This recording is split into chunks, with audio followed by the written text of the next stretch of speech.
So why do rappers get killed when they go back to their hometown? Boosie talked about this, so I want to explain it from a psychological standpoint. There's a model in psychology called the self-evaluation maintenance model, and it's put forward by a guy named Tesser. And he asserts that self-evaluation has two components: reflection and comparison. Reflection is when your friend is very good at something, but that something that they're good at isn't tied to your self-identity. Like, you don't really care about it. So let's say you have a friend, they're the best chess player in the country, but you don't care about chess. That's reflection. You're going to be happy of that association with that person. Hey, look, you showing everybody pictures of y'all. You telling everybody, oh yeah, we went to high school together and all this stuff. And now they're the best chess player in the country. That's reflection. You're happy. You can celebrate that person. Comparison, on the other hand, is when they're the best chess player in the country, but you're also a chess player. It's important. It's central to your self-identity, but you're not as good. Now that comparison can breed some negative emotions. How does this relate to rappers? So let's say there's a guy, he's a rapper, he's still in the same hometown, he's struggling. Meanwhile, another guy who's a rapper from that same hometown, from the same circle of friends, or just from the same community, they're blowing up.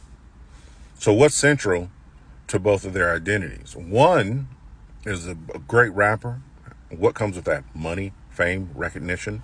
The other person, that's central to their identity, but they haven't achieved it. Certainly not on the level as the other person. So again, that can breed negative emotions. So when you have that, when you're faced with that comparison, there's a couple different things you can do to deal with it, to cope with it. One, you can have physical distance, or distance yourself from that person, or distance yourself from your hometown.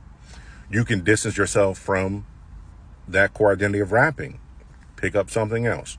But typically they don't do that. They stay in their hometown and they still continue to rap and they still struggle in that arena, not receiving the fame, the money, and the recognition like the other person. Now, what happens when that famous rapper who's from that town goes home? Now you have to see them come into the club. They're throwing hundreds in the club. Everybody's talking about him. Everybody's trying to go see him. The girl you might like, she dropped you for that weekend because he in town. And now you're just getting mad. Now, the self-evaluation maintenance model doesn't cause negative emotions. It just explains the process of what is happening.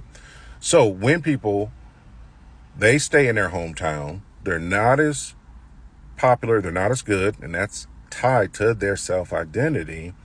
In rare occasions, they can lash